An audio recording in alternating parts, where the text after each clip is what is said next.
Hi friends, this is Anjum from civil स्टेली। आज burning issue आपको ऑडियो विजुअल फॉर्मेट में ना देकर पीपीटी वाले फॉर्मेट में, यानी जिस तरीके से हम लोग एक्सप्लेनर करते थे उस फॉर्मेट में आज आपको ये दे रहे हैं। बिकॉज बहुत सारे स्टूडेंट्स की कंप्लेंट थी, उनकी एडवाइस थी, कंप्लेंट नहीं एडवाइस थी, कि उनको हिंदी में अगर बोल रहे हैं और विजुअल्स चला रहे हैं तो बहुत सारी चीजें उनको समझ में नहीं आ रही हैं। तो इट्स बेटर कि सर अगर आप हमें पीपीटी फॉर्मेट में जैसे एक्सप्लेनर देते हैं उसी तरीके से मॉर्निंग में भी या आफ्टरनून में भी जो आप ऑडियो विजुअल फॉर्मेट में पॉडकास्ट देते हैं उसको इस तरीके से लेकर आए। तो एक एक्सपेरिमेंट के तौर पर आज मैं करके देख रहा हूं, अगर आपको ठीक लगेगा तो इसे हम लोग कंटिन्यू रखेंगे इसी फॉर्मेट में। दो बार, यानी एक 3 बजे के आसपास और एक इवनिंग में जो एक्सप्लेनर जाता है। कायदे से दोनों ही एक्सप्लेनर्स हैं।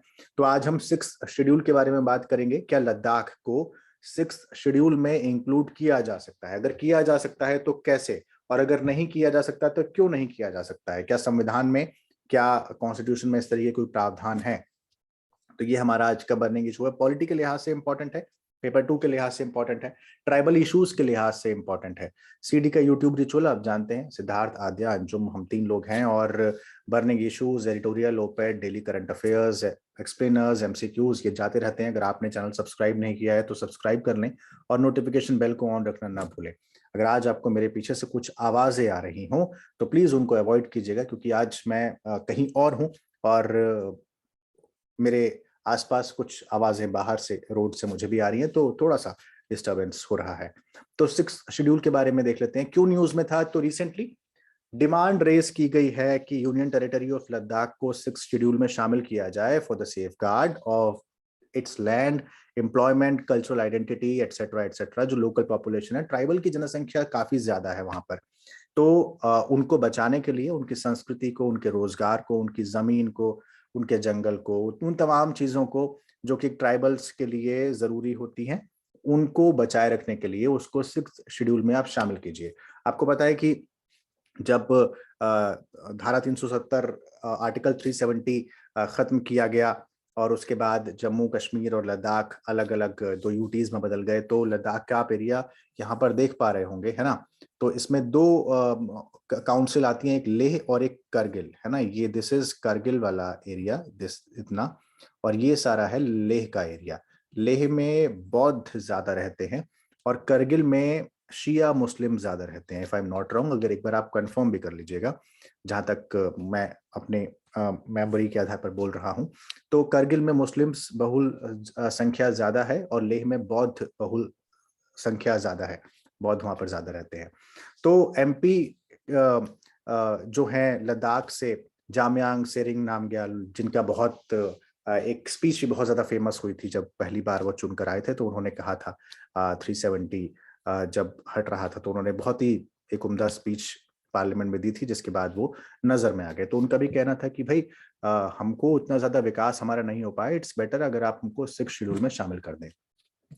अब ये डिमांड जो है ये स्टार्ट इसलिए भी हुई क्योंकि इस समय जो Ladakh autonomous development council, hill development council है, Ladakh autonomous hill development council जो करंट फॉर्म में है, अब वो बहुत ज्यादा इंटरेस्ट ट्राइबल्स का प्रोटेक्ट नहीं कर पा रही है। तो उसके पास जो पावर है लेजिस्लेट करने की, फ्रेम करने की रूल्स को, वो बहुत ज्यादा उनका यूज भी नहीं कर पा रही है और प्रोटेक्ट भी नहीं कर पा रही है। तो एक एस्टिमेट के मुताबिक वहां पर 90% से ज्यादा लद्दाख पॉपुलेशन जो है वो ट्राइबल्स की पॉपुलेशन है ना। और जो प्राइमरी एसटी है, जस्ट सेकेंड, जो प्राइमरी एसटीज की जो कम्युनिटी है उनमें बाल्टीबेडा, बोट या बोटो, ब्रोकपा, ड्रोकपा, दार्द, शिन, चांगपा, गर्रा, मोन, पुरिंगपा, ये कुछ कम्युनिटीज हैं जो बहुत ज्यादा संख्या में वहां रहती हैं। तो काफी ज्यादा डिस्टिंक्ट कल्चर है कम्युनिटीज के बीच में भी, कल्चरल हेरिटेज में भी काफी ज्यादा डिफरेंसेस वहां पर देखे गए हैं उस रीजन में, जिसको आपको प्रमोट करना चाहिए, प्रिजर्व करना चाहिए।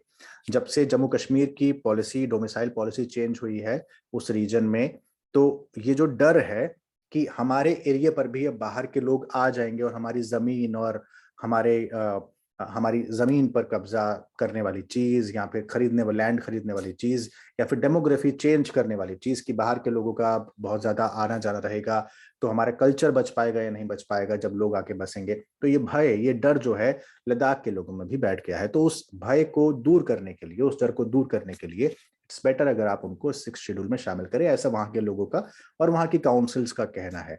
इस समय 2 काउंसिल्स काम करती हैं, लेह और करगिल, जैसा कि मैंने आपको बताया, और कोई भी काउंसिल 6 शेड्यूल में इस समय नहीं है। पहली बार ये रिकमेंडेशन आवाजें उठती रही थी, लेकिन national council of schedule tribe, national commission of schedule tribe जो है, उसने कहा था कि लद्दाख को 6 शेड्यूल में शामिल करना चाहिए। एनसीएसटी एक कॉन्स्टिट्यूशनल बॉडी है, आप जानते हैं, और सोशियो कल्चरल राइट्स और शेड्यूल ट्राइब्स को बचाने के लिए उसने कहा था कि ऐसा हम लोग को करना बेहद जरूरी है। If we include Ladakh in 6 schedule, and that will be the only union territory to be include in 6 schedule, क्योंकि अब तक वहां पर 4 ही राज्य हैं, असम, त्रिपुरा, मिजोरम और मेघालय। असम मेघमित्र, आप जानते हैं ये 4 ही राज्य हैं, और अगर उसको इस तरीके का आपको स्टेटस देना है, 6 शेड्यूल में शामिल करना है, तो आपको कॉन्स्टिट्यूशनल अमेंडमेंट करना पड़ेगा, क्योंकि आप कॉन्स्टिट्यूशन में चेंज करने जा रहे हैं। ठीक है, ये आप इमेज देख पा रहे होंगे, Ladakh will be the only UT in case it will be added in 6 schedule. तो ओवरऑल 97% के आसपास ट्राइबल पॉपुलेशन है। सबसे ज्यादा मतलब लेह में कुछ है, नुब्रा में रहते हैं, खलस्ती में रहते हैं, करगिल में रहते हैं, संकू, जास्कर, ये वो रीजन है जहां पर उनकी परसेंटेज ज्यादा है।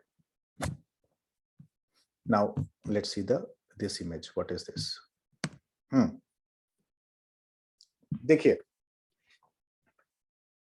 क्यों इंक्लूजन उनका डिफिकल्ट होगा 6 शेड्यूल में करना, ये एक बात है कि क्यों नहीं हो पा रहा है शेड्यूल में उसमें उनका। तो कॉन्स्टिट्यूशन जो कहता है वो कहता है कि जो 6 शेड्यूल है, 6ठी अनुसूची है, वो केवल नॉर्थ ईस्ट के कुछ रीजन के लिए है। नॉर्थ ईस्ट में भी सबके लिए नहीं है, कुछ ही रीजन्स है, असम, मेघालय, मिजोरम, त्रिपुरा, ये 4 ही राज्य हैं जिनके लिए जरूरी है ना। तो देश के बाकी राज्यों के लिए 5th शेड्यूल है, बाकी और 4 राज्यों के लिए, स्पेशली नॉर्थ ईस्ट के राज्यों के लिए 6 शेड्यूल बनाया गया है। इनफैक्ट मणिपुर, जहां पर प्रीडोमिनेंटली ट्राइबल पॉपुलेशन है, उसको भी 6 शेड्यूल में शामिल नहीं किया गया है। अब 6 शेड्यूल में शामिल किस किस को किया गया, ये मैं आपको लास्ट लाइन में बताऊंगा कि जरूरत क्यों थी। 5वीं अनुसूची ही थी ही, 5वां शेड्यूल था ही, फिर भी क्यों 6ठा शेड्यूल लेकर आए। तो नागालैंड और अरुणाचल प्रदेश में भी टोटली ट्राइबल पॉपुलेशन है, लेकिन उसको भी 6 शेड्यूल में शामिल नहीं किया गया। However, it remain the prerogative of the government. If it decides, then it have to bring a bill which will lead to a constitutional amendment for this purpose, है ना। ये मैं आपको पहले बता चुका हूँ। तो याद रखिएगा, 6 शेड्यूल नॉर्थ ईस्ट के 4 राज्यों के लिए है, 5वां शेड्यूल देश के बाकी राज्यों के लिए है, जहां पे ट्राइबल एरियाज की संख्या ज्यादा है। अब देखिए 6 शेड्यूल क्या है, ये भी देख लीजिए। ट्राइबल पॉपुलेशन, उनकी ऑटोनॉमी, उनकी कम्युनिटी, इन सबको प्रमोट करता है, जैसे कि मैंने आपको बताया था, और उनको ऑटोनॉमी प्रोवाइड करता है। ऑटोनॉमी प्रोवाइड करता है किस तरीके से कम्युनिटीज को? By creating an autonomous development councils, जो कि वहाँ के लॉज वगैरह को फ्रेम करती हैं, वहाँ के लैंड के लिए, पब्लिक हेल्थ के लिए, इंफ्रास्ट्रक्चर के लिए, एग्रीकल्चर के लिए। ठीक है, as of now there are 10 autonomous councils exist in Assam, Meghalaya, Tripura and Mizoram. तो वहां पर 10 ऐसी ऑटोनोमस काउंसिल्स काम करती हैं। सबसे पहले देख लेते हैं ये ऑटोनोमस डिस्ट्रिक्ट क्या होते हैं, उसके बाद उस डिस्ट्रिक्ट के अंदर काउंसिल क्या होती हैं।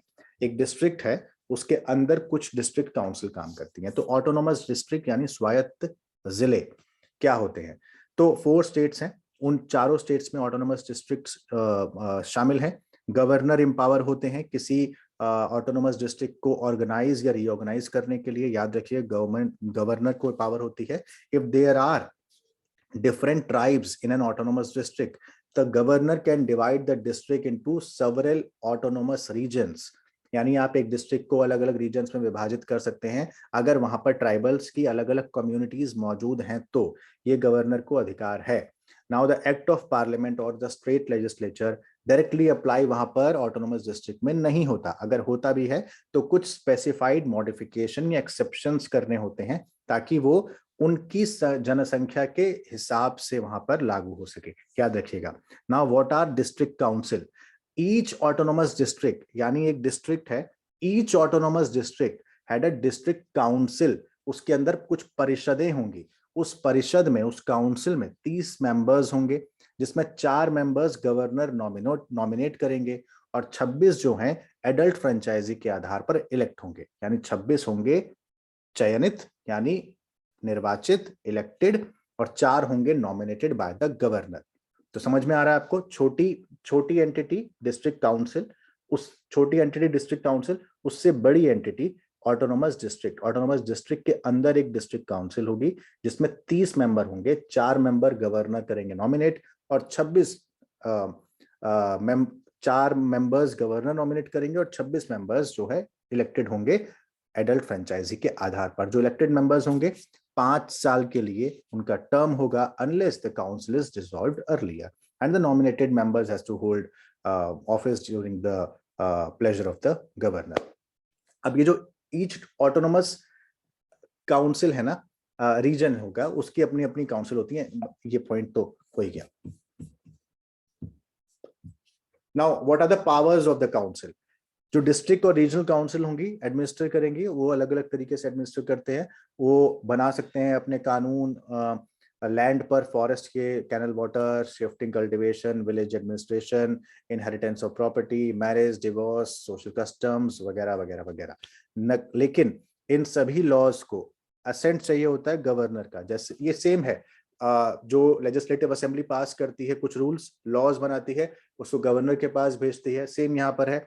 चूंकि ऑटोनोमस डिस्ट्रिक्ट काउंसिल एडीसीज गवर्नर ही बनाते हैं, गवर्नर ही तय करते हैं, तो जो भी वहां पर नियम कायदे बनेंगे उसको गवर्नर के असेंट की जरूरत पड़ेगी सभी लॉज को। They can constitute village council also और courts also for the trial of suits और cases between the tribes. Tribes के बीच में अगर कोई मामला आता है छोटा मोटा, उसके लिए एक विलेज कोर्ट्स भी बन सकते हैं। याद रखिएगा, prior to the creation of the UT of Ladakh, अब आपको समझ में आ रहा होगा कि क्यों 6 शेड्यूल जरूरी है। एक तो पावर के डिसेंट्रलाइजेशन होता है, तो आप विकास खुद कर पाते हैं, अपने मैटर्स पे खुद डिसीजन ले पाते हैं, कोई बाहरी आदमी नहीं लेता है। एक बाहर के व्यक्ति को नहीं पता होगा कि फलां घर में क्या चल रहा है ना, उस घर के डिसीजन उस घर के लोग ही ले, और उसमें भी एक आदमी ले तो ज्यादा बेहतर होता है। मिलके अगर डिसीजन लेते हैं तो ज्यादा बेहतर होता है, क्योंकि घर की प्रॉब्लम्स आप ही को पता है, लेकिन बाहर के आदमी को नहीं पता है। इसी तरीके से ट्राइबल प्रॉब्लम्स ट्राइबल लोगों को ही पता है, तो इट्स बेटर कि उनके हाथ में पावर दी जाए। अगर उनके हाथ में पावर देंगे तो वो लैंड, फॉरेस्ट, कैनल वगैरह वगैरह इन सब पे मैनर्स, डिवोर्स और इन तमाम चीजों पे खुद अपने कस्टम्स के आधार पे अपने नियम बना सकते हैं, बाहर के आदमी नहीं बनाएगा। So prior to the creation of the UT of Ladakh, people in Ladakh region had certain rights, लेकिन ज्यादातर जो राइट्स मतलब including the right on lands which restricted people from other part of the country to purchase and acquire land in Ladakh. ठीक है, now अगर ये include करते हैं 6 शेड्यूल में इनको, तो डेमोक्रेटिक डेवोल्यूशन ऑफ पावर होगा इस रीजन में, जो कि ट्रांसफर ऑफ फंड्स और स्पीडी डेवलपमेंट के लिए ज्यादा बेहतर होगा। सेम कि आप खुद नियम बनाएंगे और फंड्स का ट्रांसफर ज्यादा जल्दी होगा, आप किसी और पर निर्भर नहीं रहेंगे। अब यहाँ पर देखना है कि इस पूरे रीजन में या पूरे कॉन्स्टिट्यूशन में जो 5th शेड्यूल था, 5वीं अनुसूची थी पूरे देश के लिए, छठी की जरूरत क्या थी? Why do we need this 6th schedule? So the tribes of Assam, Meghalaya, Tripura and Mizoram, they have not assimilated much the life and the ways of the other people in the state. बाकियों की तरह उनका विकास नहीं हो पाया, ना ही वो घुल मिल पाए। तो इस एरिया के एंथ्रोपोलॉजिकल जो स्पेसिमेन हैं उनको बचाए रखने के लिए या फिर उनको और विकास कराने के लिए द ट्राइबल पीपल बाकी जो इस पूरे देश में है, तो उन लोगों ने जो कल्चर को अडॉप्ट किया तो वो करते गए, लेकिन इस एरिया के लोग, इस एरिया के ट्राइब्स कल्चर को उतनी जल्दी अडॉप्ट नहीं कर पाए, और the majority of the people जो थे वो अपने ही कल्चर के साथ जी रहे थे। ठीक है, तो इस पूरे प्रोसेस को और बेहतर बनाने के लिए, उन्हें और अपने कल्चर को, कस्टम को, सिविलाइजेशन को, उनकी रूट्स अभी भी अपनी अपनी रूट्स से वो जुड़े हुए हैं, तो उनकी रूट्स उखड़े ना, अपनी जड़ों से वो उखड़े ना, उनको बचाए रखा जा सके। और इतनी तेजी से उनको अपने साथ मिलाएंगे तो उनके लिए भी वो ठीक नहीं है, और ना ही किसी और के लिए वो ठीक होता है। तो धीरे धीरे ही किसी का भी विकास होता है। आपकी जीडीपी भी धीरे धीरे ही बढ़ती है, एक साथ अगर बढ़ेगी तो बहुत तेजी से गिरती भी है, आप लोगों ने देखा भी है ना। तो कुछ भी स्पीडी तरीके से कुछ भी नहीं होता है, बहुत आराम से होता है, ग्रेजुअली होता है। तो ग्रेजुअली चेंजेस भी हमेशा ग्रेजुअली ही आते हैं। तो असम, मेघालय, त्रिपुरा, मिजोरम, इस पूरे एरिया के लोगों के लिए अभी भी उनके कल्चर, कस्टम, सिविलाइजेशन में चेंजेस होने में टाइम है, बाकी पूरे देश के साथ मिलने में टाइम है। इस वजह से इसके लिए 6 शेड्यूल आया गया था। ठीक है, ताकि उनको कॉन्स्टिट्यूशन के हिसाब से डिफरेंटली ट्रीट किया जाए और उनके हिसाब से किया जाए, उनकी ऑटोनॉमी के हिसाब से किया जाए, उनकी सेल्फ गवर्नेंस के हिसाब से किया जाए। तो ये पूरा का पूरा मामला था और इसीलिए छठे शेड्यूल में आने के लिए बार-बार यूटी ऑफ लद्दाख मांग कर रहा है कि हमको भी उसमें लेकर आएं ताकि हमको भी वो दर्जा मिल सके जो कि असम, त्रिपुरा, मिजोरम, मेघालय को मिला हुआ है और जिस तरीके से उनका विकास हो रहा है हमारा भी हो, क्योंकि हमारी 97% पॉपुलेशन जो है अभी भी ट्राइबल पॉपुलेशन है और हम उतना ज्यादा इस पूरे आप एरिया में देखेंगे तो उनके एरिया की जो ज्योग्राफिकल कंडीशन है वो भी उतनी ज्यादा बेहतर नहीं है। तो हर लिहाज से अगर देखा जाए तो ये उनकी पूरी मांग है। अगर ये मांग होती है तो इस मांग को पूरा करने के लिए, इस डिमांड को पूरा करने के लिए कॉन्स्टिट्यूशन में करना पड़ेगा अमेंडमेंट। अब आप मुझे ये बताएंगे कि किस तरीके का अमेंडमेंट इसके लिए जरूरी है। क्या स्पेशल अमेंडमेंट की जरूरत है, क्या सिंपल मेजोरिटी की जरूरत है, स्पेशल मेजोरिटी की जरूरत है, कॉन्स्टिट्यूशनल अमेंडमेंट किस आर्टिकल के तहत किया जाता है और किस तरीके की मेजोरिटी उसमें चाहिए होती है। दूसरी चीज, एडीसीज की डेफिनेशन आपने देखा होगा, ऑटोनोमस डिस्ट्रिक्ट काउंसिल, ये 6 शेड्यूल के बारे में कॉन्स्टिट्यूशन में दिया है, लेकिन 240 की लाइन में एक आर्टिकल ऐसा है जिसमें एडीसीज का जिक्र है, ऑटोनोमस डिस्ट्रिक्ट काउंसिल्स का जिक्र है। 244, 245, 246, 244, 45, 46 या 243, कौन सा वो आर्टिकल है आप प्लीज मुझे जरूर बताइएगा। और प्लस जो मेरा क्वेश्चन था कि कॉन्स्टिट्यूशनल अमेंडमेंट अगर किया जाए तो किस तरह की मेजोरिटी चाहिए होती है। ये दो मेरे क्वेश्चन है, आप इसका आंसर मुझे कमेंट बॉक्स में जरूर बताइएगा। आपको पूरा ये प्रोसेस कैसा लगा, आपको ये प्रोग्राम कैसा लगा, इसके बारे में भी आप हमें बता सकते हैं। अगर आपको सिविल सर्जरी के वन मेंटरिंग लेनी हो तो डिस्क्रिप्शन बॉक्स में दिए गए लिंक पर क्लिक करके ऐसा कर सकते हैं। इसके अलावा सिविल सेली का यूट्यूब चैनल आप सब्सक्राइब करना और नोटिफिकेशन बेल को ऑन रखना मत भूलिएगा। बहुत बहुत शुक्रिया, बहुत ख्याल रखिए। शुक्रिया।